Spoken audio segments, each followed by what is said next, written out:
Yeah, It was on for 40, it was on for 30 years. what was his name? I can't remember right now. It'll come to me though. You can't remember Wasn't Ed either? Liston, was it? No, Who? Oh, it was It Judge wasn't Gene Serpentelli. Serpentelli. No, no. Oh, okay. Well, Gene back in the Serpentelli day- was the borough, he was the borough attorney here for a Oh, while. he was- Right. Borough attorney, This was yeah. by your barber shop. Hey, What's that? Dennis, John's trying to redo his router, reboot his router. I think he just texted me back. You tell him just to call in? Well, the other thing too is we are not completing this tonight. We're gonna stop at 10 o'clock. Understood. And we do have a seventh member here. I guess if John doesn't get back, he'll just have to listen to the recording. Yeah. That's what I'm saying. Yeah. Tom Davis missed a few minutes at the beginning, so technically we can't go, we're not, Tom's not available to vote either. All right, You get that's that, Tom? my question. Mr. Chairman, is this meeting scheduled again for the 21st, this application? Not No. the 21st, that's my regular meeting, I have other applications Oh, on. okay. Is there another date that's gonna be carried to? Yeah, we have. I had the 14th available next week, and I have the 28th, and I don't have the the 14th. first of Thursday in February. I You're booked all noticed for many January. Thursdays. So we're only available till February. Okay. Mr. Jackson? Yeah, I thought we were going on the 14th and then the 28th if we did not cut down. That's how I thought we were going He with said, this. last time he said the 21st. I thought it was the 21st. 14th? The 14th and the 28th. The 21st is my regular scheduled busy agenda. on the I have 14th other and the 28th. applications on, so the 14th and the 28th. And I would request that we be scheduled for the 21st as well. So in case something falls through or we get some time that we could cover some ground then as well. You're not my only applications on that night, John. I have other applications on that evening on the 21st too. I know, but some, and I think we've had where things get canceled. I just want to keep on track if possible.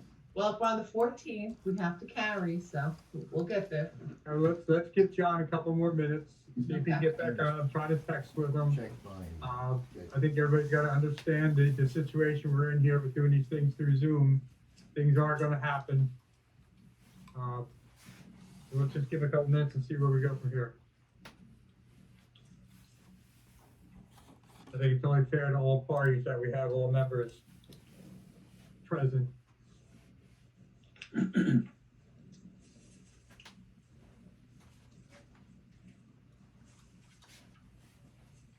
Of course, he's not answering me. Yep, he's trying to get. So what do you say, Dennis, 5 minutes? Yeah, it's okay. Yeah, he's trying, let's wait. What time is it? Right now, it's 9:05. I'm available any of those nights. What? I'm available any of those nights. So I want to delay it a little bit. We can't, I'm not gonna be dishonest with them. You gotta check with our professionals too, right? Yeah, right. I used my time to have some microwave supermarket reheated fried chicken. I was gonna get up and get some ice for my warm drink, but we got into a history lesson and fenestration lesson stuff.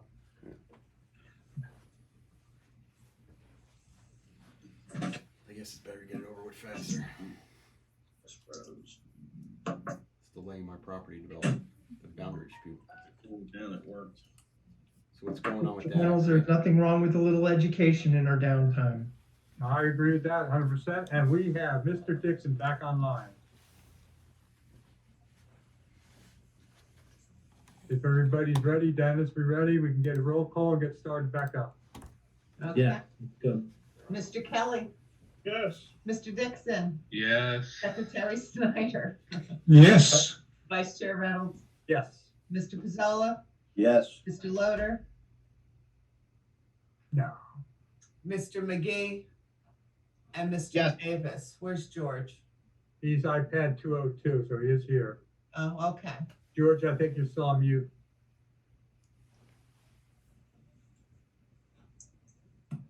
Loader's here, sorry. Thank you, sir. Okay, everyone's ready. Right? All right, Mr. Jackson, next. Thank you, Mr. Reynolds. With your permission, I'd like to call planner Christine Nazaro Cafone. Ms. That would Cafone, be raise your right hand. Do you swear or affirm the testimony about to give in this matter is the truth, the whole truth, and nothing but the truth? Yes, I do. Say your full name for the record, spell your last name. It's Christine Nazaro, Nazaro, Cafone, Cofone. Business address is 125 Half Mile Road, Suite 200, Red Bank, New Jersey, 07701. Participant ID followed by pound. Otherwise, Someone's gotta go on mute. They got You can- some machine, iPad 202, yeah. there. okay? Now, is there any objection to Ms. Cafone's credentials? Mr. Not from the Liston? board. I think we've seen her once. Just a few I times. want to see if Mr. Liston has acknowledged that. Oh, yeah, no, I don't have a problem with her credentials. Right. So, okay, so we're good, Mr. Reynolds, if you want to accept Ms. Cafone's credentials. Again, she's testified before us numerous times. Yes, I think we've heard her before. Thank you. Mr. Jackson? Thank you. Ms. Nazaro Cafone, could you please tell the board, now I know you've prepared an outline and you've evaluated this property and the application for the variance, correct? Yes, I have. And can you, with your permission, Mr. Chairman, it might be more expedient if I just let Ms. Cafone provide her testimony in narrative form. I think that works for us, and then we can question as we go, or once you complete. I have a question, Mr. Jackson. Mr. Jackson, is this outline gonna be provided to the board and council? No. No, No, okay. Is that a problem? No, Yes. I just thought, Thank I you. thought he might be introducing the outline. If he did. Yeah, then no, I hear you. I agree. Okay. Thank you. Please proceed. Right. Can you just tell the board your assessment and evaluation of this application and the relief that we require and what your opinion is? Yes, I will be glad to. Good evening, Chairman and members of the board, and thank you for once again accepting my qualifications. Happy New Year, and it's nice to be before you again this evening. So in preparation for the, I'm very familiar with the subject application as I was the witness on a prior application filed for the subject property. So I have had an opportunity to visit the subject property, go inside the building, and of course, I've done numerous applications in the downtown and in the beach. So I'm very familiar with the downtown and familiar with the area. So with that being said, I will get right to the proofs that are required in conjunction with this application. The subject property is, as you know, is located in the heart of the downtown in the GC Commercial Zoning District.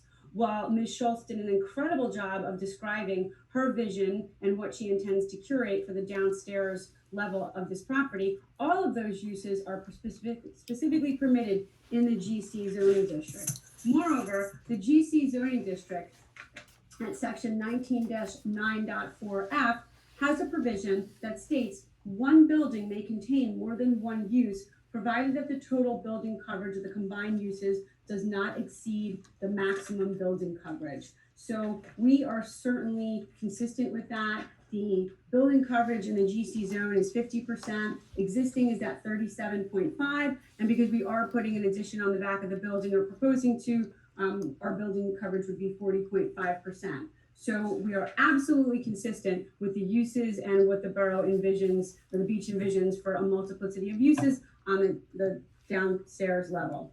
We are asking for a D variance for what's called a hotel. Our use is a 7-bedroom boutique hotel. I struggle a little bit to call it a hotel because based on how you define hotel here in the beach, we're really not consistent with that. One of the things that I would ask the board to keep in mind as I go through my testimony is that the GC zone does allow for bed and breakfast type uses. It conditionally allows a bed and breakfast. So overnight accommodations are not something that weren't contemplated for this zoning district. And when I get a little bit more into my testimony, I intend to go through every single one of those conditional use standards associated with a bed and breakfast, because I think it's important to let that frame my testimony and the vision for this area. So, but nonetheless, the hotel, we are seeking the D1 use variance for the hotel. And then there are just a few other bulk variances that we're seeking. Some of them are for existing conditions with respect to the side yard setback and the impervious coverage. And then we're also asking for a bulk variance for the parking. We need a parking variance. We're asking for a variance for the sign setback, and we're asking for a variance for the wall height on our rear property line. So those would be the three new bulk variances that we'd be seeking in conjunction with this application. And I'll get to that testimony a little bit later on as well. So starting out with the D1 use variance, we have an obligation to demonstrate to the board that the site is particularly suitable for the proposed use. It doesn't have to be uniquely suitable. We don't have to rule out other sites that might be more suitable. What we have to demonstrate to the board is that there's something about this property that makes it particularly suitable for the proposed non-conforming use, in this case, the hotel. So I would submit to the board that there are a number of things that I think render the subject property particularly suitable. First of all, this property is located in the heart of the downtown, 0.3 miles to the train station and 0.8 miles to the beach. It's about a 6-minute walk to the train station, about a 17-minute walk to the beach, located in the heart of the downtown. A terrific location, in my opinion, as a professional planner, for a boutique hotel. I think that you will find a great synergy to the uses in the downtown. So I think the site is certainly suitable. And I'll talk more about that as I get later into my testimony. But one of the things that I wanted the board to consider also is that something specific about this piece of property, perhaps that renders it different than others in the downtown, is that this is an L-shaped piece of property. So it's got frontage right on Arnold's Avenue, but it also has some frontage on River where you get into Park. And that's, I think, something that's a unique feature of this property. And we are able to completely sustain our parking demands for the proposed overnight accommodations. We have 7 rooms, so we can certainly have at least 1 parking space assigned to each room, as well as to have designated parking for the employees of the hotel. So we certainly can meet the parking obligation on site, and I think that given the configuration of the site and its location and these features, that it's in the heart of the downtown, the board can certainly consider that it is particularly suitable. Also, and I'll talk a little bit about this when I get to the parking variance, but we are right across the street from a municipal parking lot that has about 150 spaces in it. There's 4 municipal parking spots within an easy walk. One of them happens to be right across River that has about 150 spaces. So I couldn't think of more factors to render a site particularly suitable for the proposed hotel for the overnight accommodations than the subject application and the subject I don't know site. if we should fight them on parking. In addition to particular suitability, as a D1 use variance, we have an obligation to demonstrate that one or more purposes of the land use law would be advanced. Now, those purposes, as this board well knows, are not unique to the beach. They're not something that I come up with as a planner. They come right out of the municipal land use law statute at 40:55B-2. In order to substantiate our burden of proof, we have to advance one or more of those goals. I think that there are several of them that are advanced. Specifically, criteria G talks about sufficient space in appropriate locations for a variety of uses. There is certainly sufficient space here to accommodate the proposed 7 rooms. I think it's an appropriate location. I think that we have the ability here to create something really unique and vibrant in the downtown that is going to help the beach with your long-standing goals in the master plan that have gone back decades that talk about revitalizing the downtown and bringing activity and life to the downtown. So important to the success of the downtown. Your master plan is rich in recommendations to do that. And I'm really excited to introduce, to be part of the team that introduces this use to the downtown, because I truly think it has a great opportunity to create something unique and special for the downtown of the beach. So I think criteria G is appropriate. Criteria I talks about creating a desirable visual environment. I think when you looked inside at the type of spaces that Ms. Schultz is going to create, when you hear the hotel operator talk about how they want to introduce local art and some of the fabulous things they're going to do here, but more importantly, they're going to preserve this historic building in town, which rolls right into the next criteria of the land use law, which is criteria J, which is the preservation of historic sites. I happen to know from the prior application that this is something that was abundantly important to this community. The subject property was recognized in 2013 by the beach's governing body as a site that has historic significance. So that is one of the purposes of the municipal land use law. So right there alone, the saving of this structure, I think substantiates our burden of proof with respect to the positive criteria. And then criteria M of the land use law, it talks about an efficient use of the lands that avoids degradation of the environment and urban sprawl. And I think that this is an efficient use of the land. A question came up earlier, I think, why not just put some apartments up there? And I think certainly apartments up there are permitted use. You are allowed to have second-story apartments, but when you have something that could be more unique and more impactful to the community and to the beaches downtown, I think that this is certainly an efficient mechanism for the beach to implement some of the goals. So those are the positive criteria that I, as a planner, believe substantiate our burden of proof with respect to the D variance, which is again criteria G, criteria I, criteria J, and criteria M. I would like to say also, I personally find that criteria A is promoting the general welfare is advanced by this application.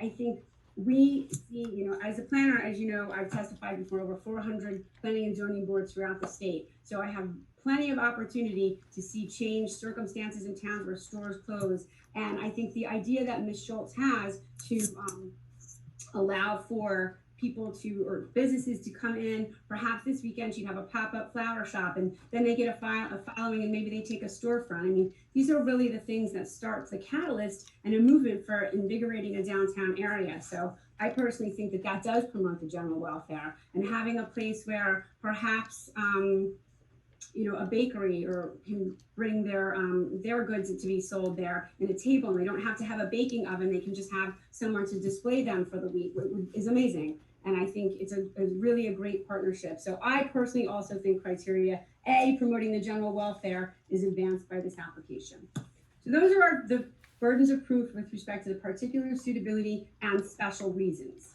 Then the Medici, on a non-inherently beneficial use, which this is not an inherently beneficial use. I think it's a great use, but I don't think it falls under the inherently beneficial statute like schools and churches and things like that do. So I think when you have a use that is non-inherently beneficial use, you have to reconcile the governing body's omission of the use.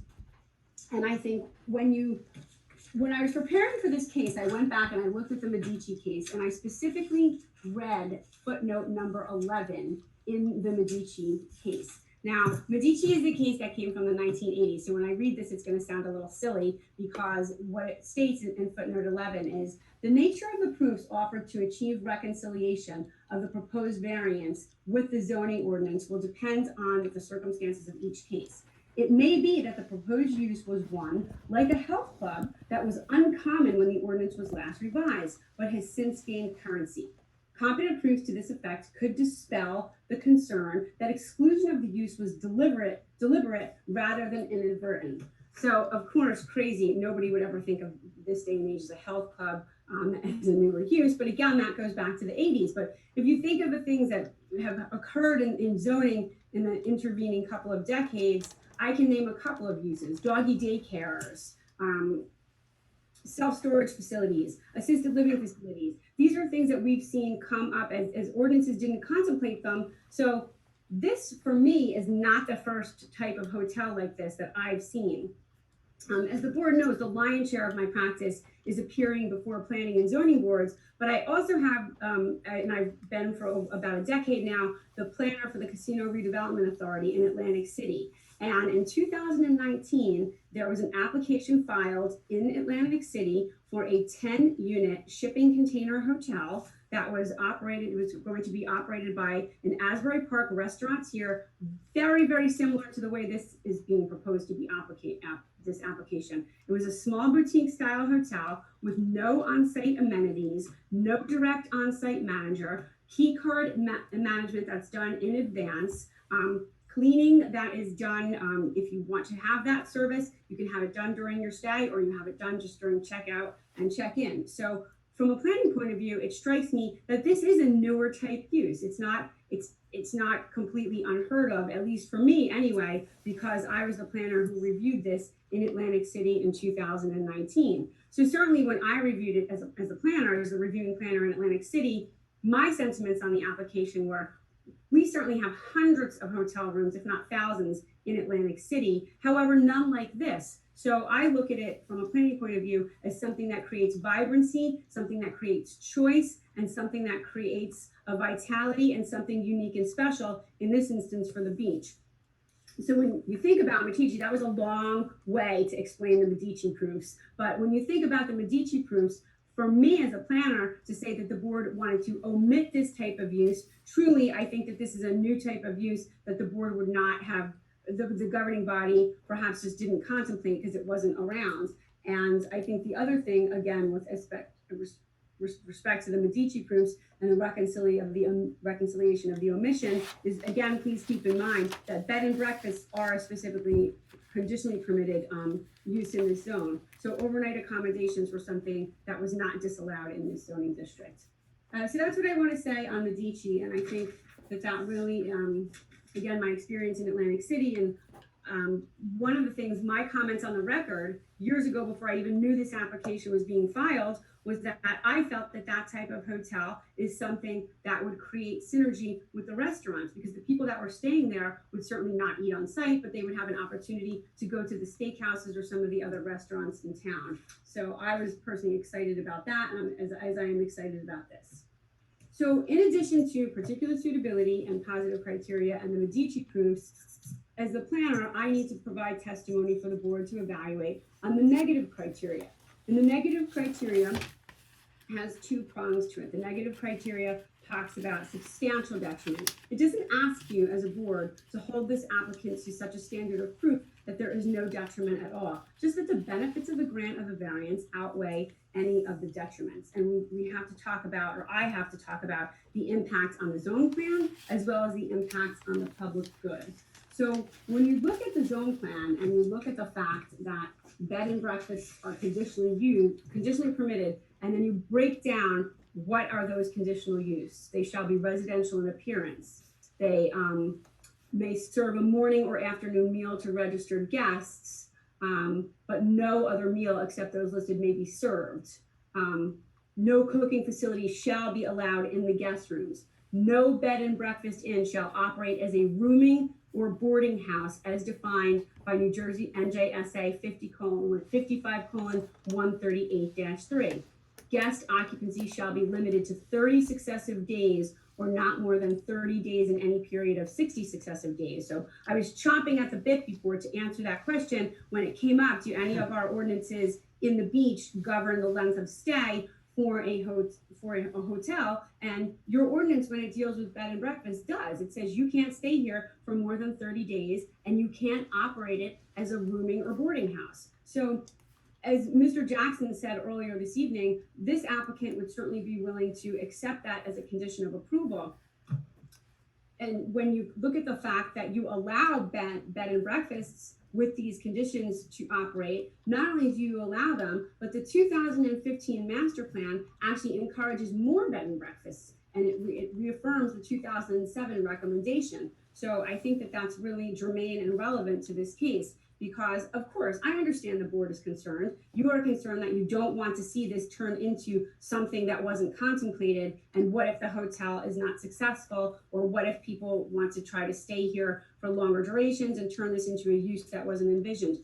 And I think that, I'm sorry, in terms of the beach's zoning ordinances, do you view this more like a hotel under the beach's ordinances or more like a bed and breakfast under the beach's ordinances? no, more like a bed and breakfast, because if you look at the standards if you look at a hotel, we are less rooms than what is mandated for a hotel. You require a hotel to be on 30,000 square feet. And I'll read the definition of the hotel into the ordinance shortly as soon as I get through these bed and breakfast standards, because I think it's really important that we understand that the beach recognizes different types of overnight accommodations, because you have different conditional use standards for a bed and breakfast, you have different conditional use standards for a hotel. So I would think the use that we're proposing is certainly much more aligned with a bed and breakfast than it is a hotel.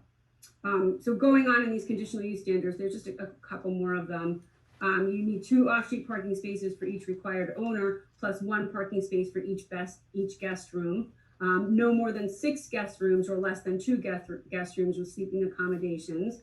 And then it just goes on to say that the bed and breakfast will be subject to state law regarding the Uniform Construction Code, Uniform Fire Safety Act, and that the structure shall comply with other standards for the zoning district, and then it allows for signs. So holistically, I think when you look at those bed and breakfast conditional use standards, I don't think that the intensity of what the applicant is proposing is an enormous departure from those conditional use standards.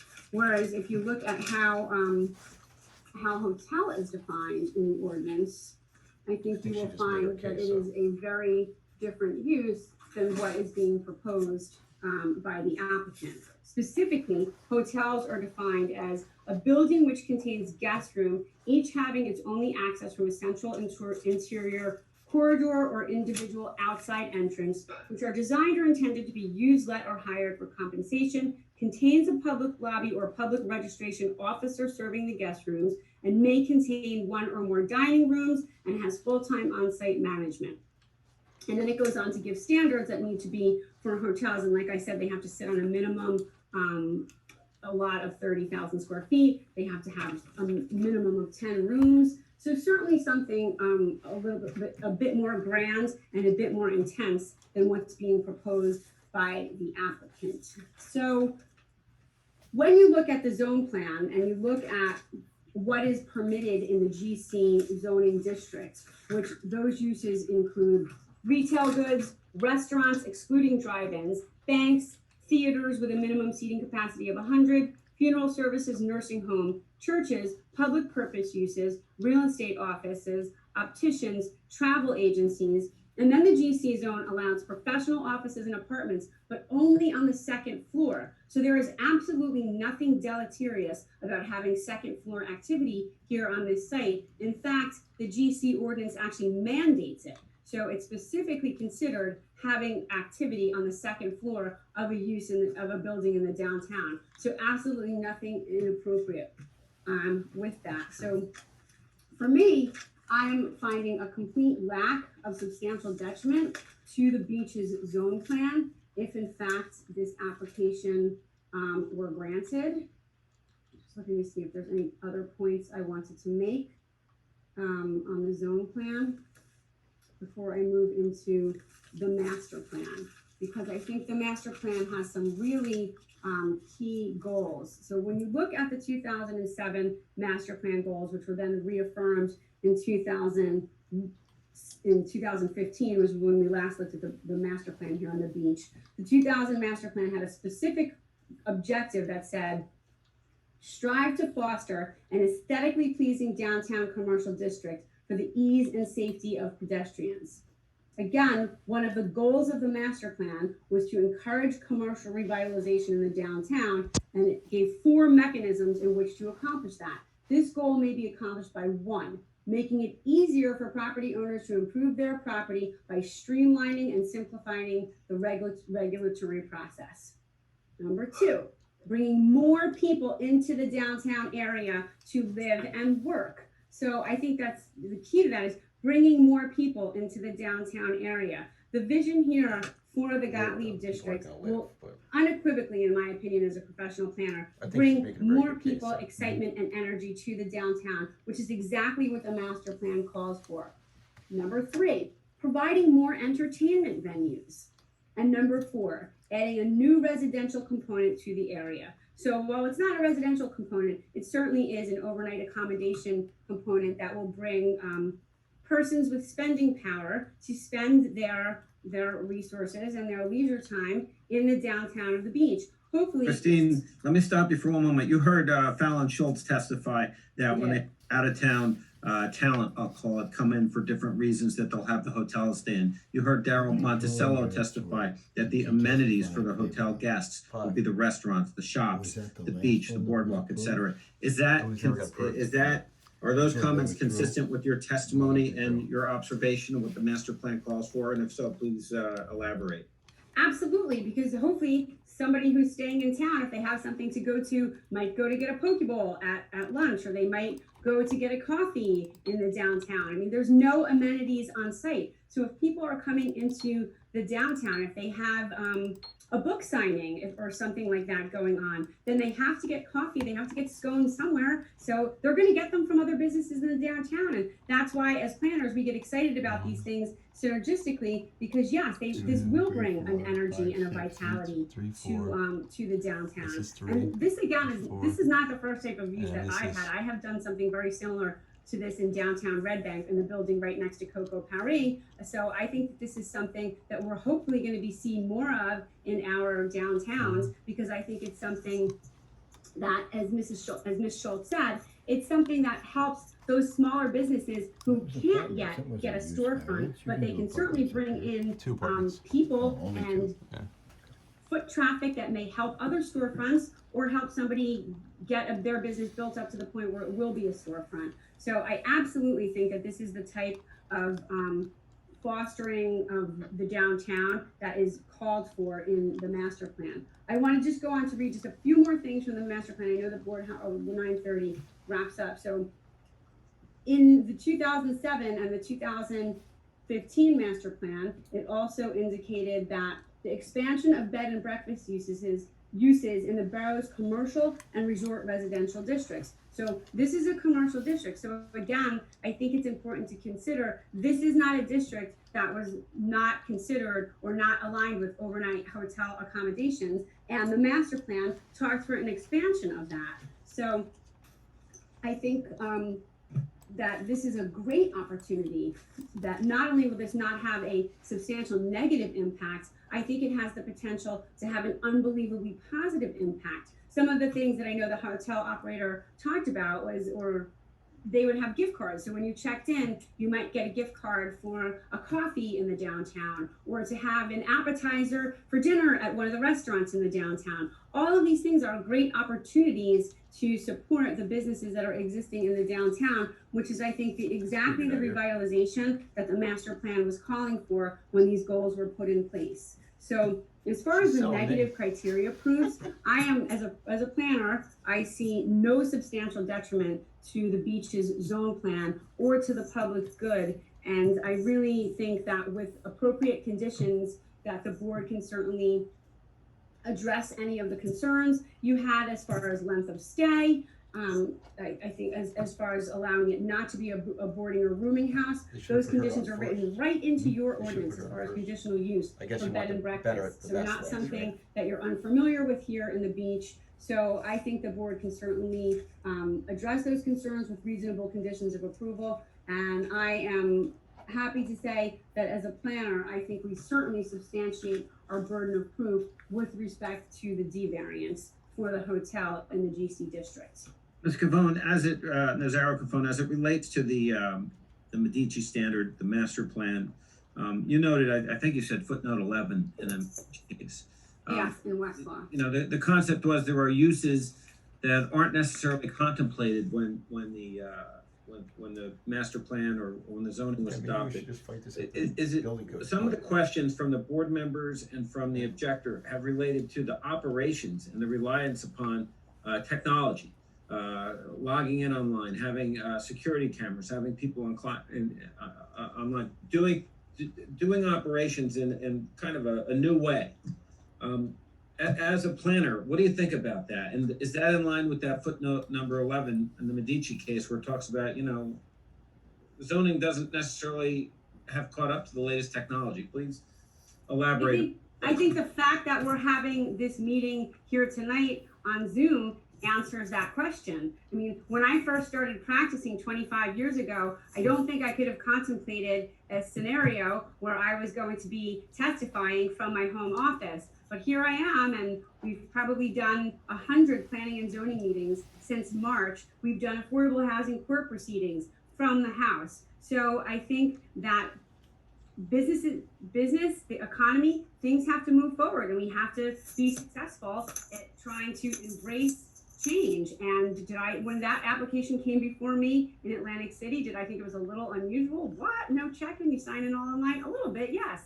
But I think that it's an interesting concept, and I think it's something that can work. I think with technology, how many of us are sitting in our home offices? I was having work done at a house today, and I could speak to the contractors through the Ring from my office. So people ring on the front doorbell and you think you're home because you answer the doorbell? Correct. I was speaking to contractors at my beach home today from You the had to home work here. that in there that you have a beach home, but keep going. Just saying, I drive past the site on the way.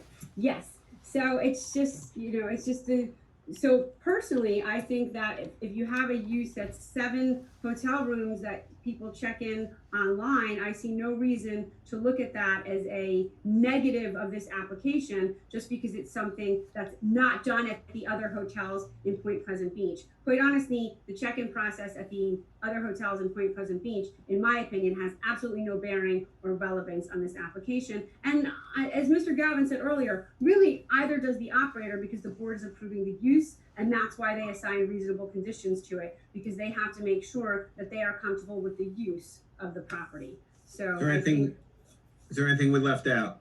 no, I didn't talk about the C variances yet, though. Oh, I'm sorry, yes. I know Please we're talk tight about on the time, books. but we have a lot to talk about tonight, and I just want our record to be complete. And I did not talk about the C variances yet, and we do have a couple of them. So unless you have anything more, Mr. Jackson, that you would like me to address on the D variance, I will move to the C variances now, if that's okay with you and Mr. Galvin. Yeah, please address the bulk variances. Okay.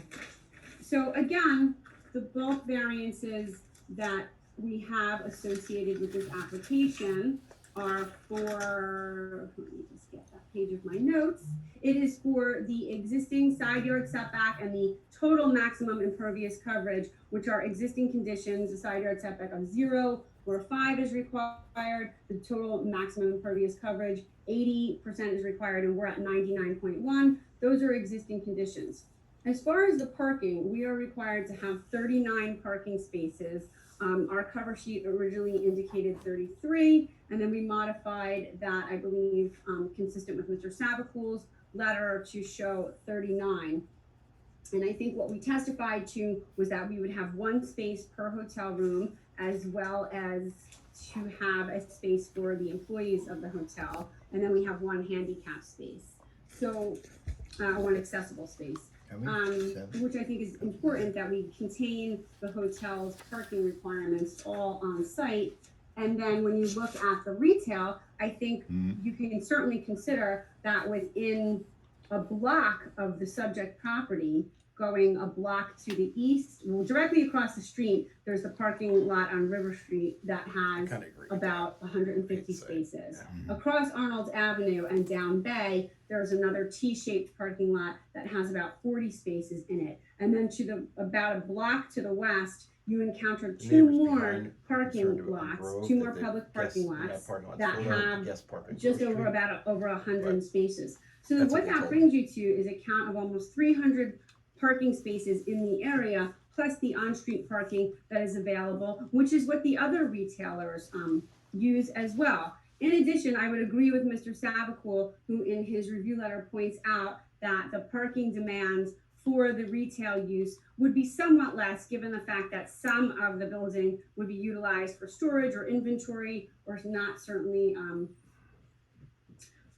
floor area devoted to retail sales at 1 per 100. And remember that retail parking demand is being generated at 1 space for 100 feet of retail. So it's a pretty aggressive standard. And I think when you look at the other businesses in the downtown and the fact that they are also reliant on-street as well as off-street municipal parking, I think the board can easily conclude that this is certainly consistent with the character of the area and that we are parking our demand on site for the hotel. As far as the sign setback, Mr. Laurie testified and talked about the location of the sign last month. I think it's set back 3 feet versus 10 feet. If we moved it back any further, it would really conflict with the circulation patterns. So I think it's certainly just a better zoning alternative to have it in the location that it is. So it doesn't require us to lose any parking or to conflict with the circulation pattern.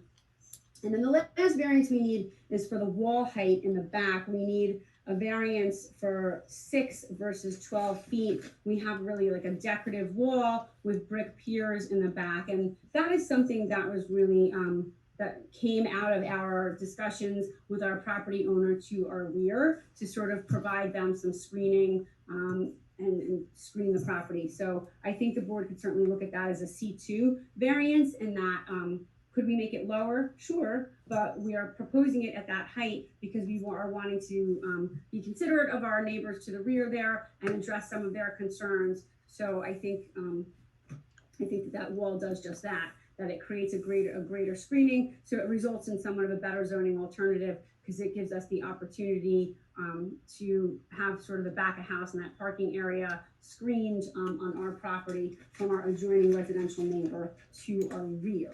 So those are the bulk variances. I think very minimal bulk variance relief for this application. The variance relief certainly does not change or negatively impact the character of the downtown area. The reliance of retail businesses on street and municipal parking lots is something that's not unique to the Gottlieb district. That's something that we see all over the downtown. And I think it's great. I love the fact that if somebody wants to come to the Gottlieb district, they may have to park a block or two away because that means they're walking past businesses in the downtown.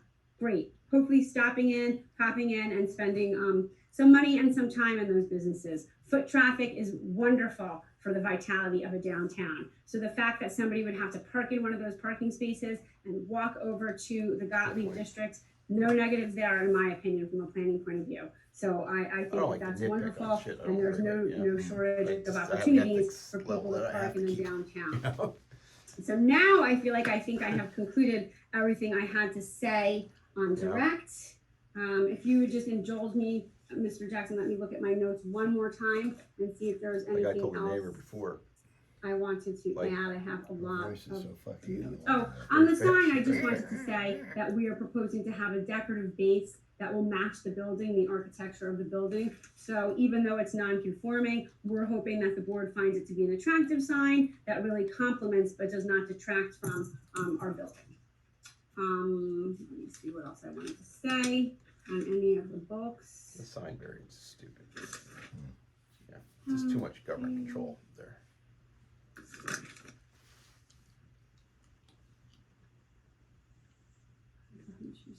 I think I talked about the uses being contemplated on the second floor already. I talked about the master plan. So with that, I think I am done on direct. So thank you for indulging me there for a minute to just look over my notes. And I'm happy to answer any questions that anybody has.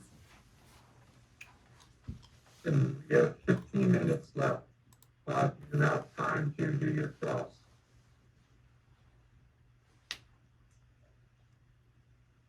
Sword, I'm not sure. you're breaking up again like before, Jay. I didn't hear that. Your voice was distorted, Mr. Reynolds. I'm sorry. He said blah, blah, blah, blah, blah, blah, blah. He stole my line. And am I back? Am I back? Yes, you're back. Back. Ever. All right, so what I said was for Mr. Liston, we have 15 minutes. Can he do his cross in 15 minutes or should we go another direction? I don't believe I can, Mr. Chairman. I think I've cross-examined Ms. Cafone before in other matters, and she knows I tend to ask her more questions than 15 minutes will contemplate, given the fact that her answers are always longer than my questions.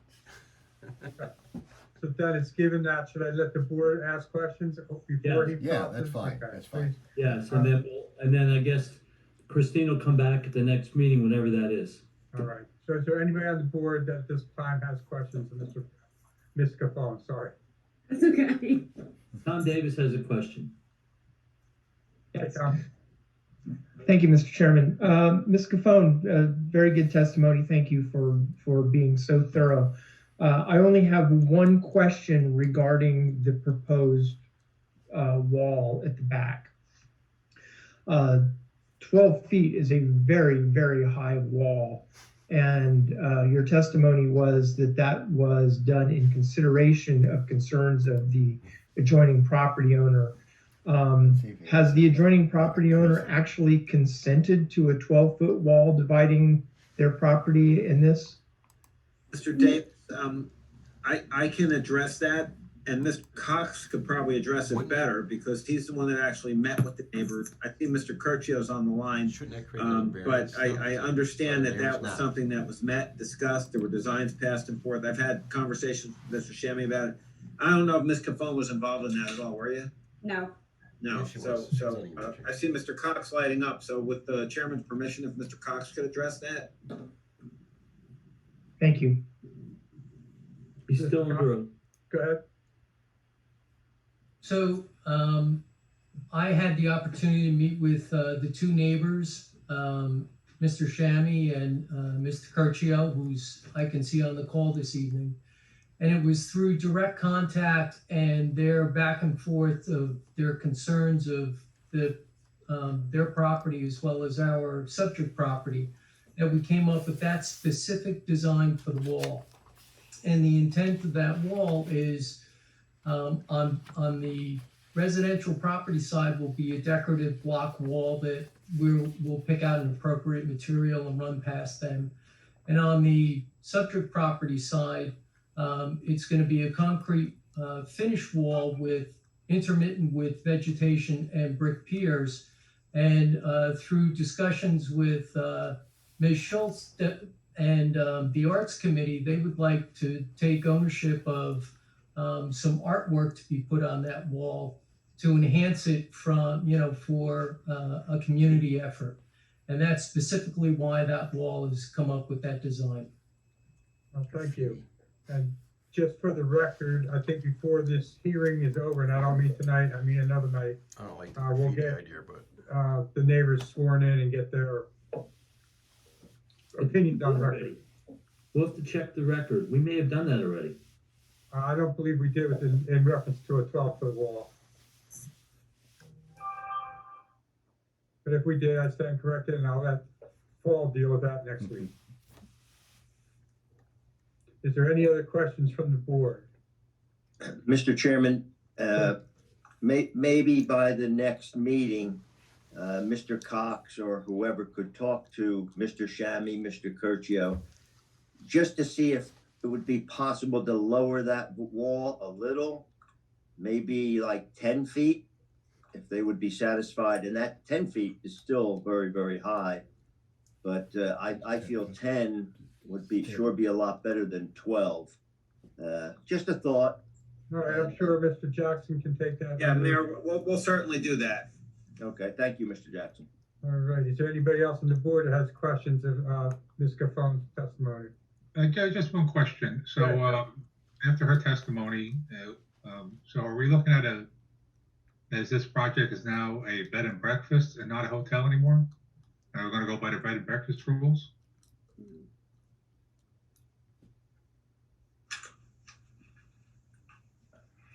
Do you want hear to that? address Do you want me or to is answer that, for Mr. Gavin, or Mr. Galvin? No, Okay. Mr. Dixon. It wasn't your intent to say that it's gonna be a bed and breakfast. Your intent was that. So I can answer that. Thank you, Mr. Yeah. Galvin. So no, we're not saying that this is a bed and breakfast. My intent in presenting those standards was to say, in the GC zone where the subject property is located, conditionally permitted are bed and breakfasts. This is how the beach regulates bed and breakfast, and it's what they consider bed and breakfast to be, because as the planner, one of the things that's my burden of proof or my job to do is demonstrate to you the impact on the zone plan. So in order to demonstrate the impact on the zone plan, we must first start with what does the zone allow and what did the zone consider? And really what the applicant is proposing is, in my opinion, not really a huge radical departure. So no, I think we still have to get the D1 use variance for the hotel because we certainly don't also fit neatly in those conditional use standards. It's just, I asked you to consider that because when you're considering the impact on the zone plan, I think it's important that you do consider, that you do know that this zone did contemplate overnight accommodations and the intensity at which it accommodated them. And not only that, but it dealt with two things that I heard this board raise issues on, not just that at this meeting, at the last meeting, which was not turning into a rooming house and the length of stay. And that's something that, from a planning point of view, the beach already has dealt with in the imposition of conditional use standards for your bed and breakfast. So I brought that to light, to the testimony, not because I think you should consider us as a bed and breakfast, but you could perhaps consider the implications of a bed and breakfast and how your zoning ordinance treats them and some of the planning issues related to them and the parallels to the subject application. Okay, thank you. You're welcome. All right, if I may take it home with two questions. First question is, as a planner, do you feel that the hotel is a better option than, say, a 3 luxury apartments, or maybe, 2 offices, that type of thing up there? Would it be less traffic My argument was in the neighborhood, if you will? to alleviate the concern of boarding Well, I'll houses. start by saying They I'm go not sure four that your apartments, master plan wants less and it traffic. takes the In concern fact, away. one of the So the specific failure's goals in the master plan were talked about You could actually probably bringing do more 4 traffic nice and apartments. more entertainment and more Still, vitality to the River's big, big. downtown. So I And it think would if you save look some at the town master members. plan and you Yeah. look at the vision So I'd be for more this and for the that. fact that this property is in the heart of the downtown, I think that this proposed use, the boutique hotel, is certainly better But I don't wanna get in the suited business of to telling what the to do. I just want the downtown and windows has down, a greater which opportunity is to part be of a the building code, catalyst is what my experts for are telling me. development and invigoration of the downtown than a second-story office does, or even a small apartment. But his question is, what about two apartments up there versus this use? What do you think, comparing one to the other, which one's better? I think that question, Mr. Reynolds. Yeah, it pretty much is. It was his question, and I think I Yeah, answered it by saying, I yeah. think this is better, because I think if you Okay. read the master plan and you read what the master plan wants as far as creating more vitality, I think this is much better for the downtown. All right, and then one quick one. You had mentioned deliberate versus, the word was omission from the master plan. Yes. Do you think it's possible that it was deliberately omitted from the master plan in the downtown area due to upstairs hotels in the past, where there were problems downtown? I mean, I don't know how much you know about the history, but there was issues years ago where there were hotels over top of bars or restaurants. And is it possible that that was omitted on purpose because of that? I think that this is a new type of hotel use that I personally haven't seen anywhere in any downtowns. I don't think if there were hotel rooms or rooms for rent above downtown stores, I would have to say that I think that they are very different than what is the offering that's going to be by this applicant. I think you heard the operator testify that there would be turn down service offered as part of the concierge package. So if there were hotels in the downtown previously, I'm not sure that they are aligned with the vision for this property. Great, So thank if you. they were omitted, I think that the beach governing body would have been trying to admit those type of hotels, perhaps not the type that are maybe the more of a rooming and boarding house. So I think the condition of approval that we've offered to accept, together with the condition to regulate the length of stay, would certainly address that. Great, thank you. You're welcome. We have 5 minutes left. Does anybody else on the board has any questions? Seeing none, I think we need to move to carry this, Karen. Everybody in agreement till next Thursday? I have another hearing in Hillsborough at 7:30 that I could probably sneak till 8 o'clock to not have to log on to that if I tell the attorney, but I would only be available for 7 to 8. I don't know, can we start earlier than 7 or? I gotta work. Well, I could publish, I published the date for 7 PM, I would have No. to publish, but I can't be here next week, Karen. we have Ray Savakul isn't available either. We have the 28th available. Is the 28th good for everybody? Yes. Yes. Works for me. Yes, good for me. 28th? Good for Could me, we yeah. take people out of order, maybe, is there any other work that we could do? Pending What we cross-examining, got left?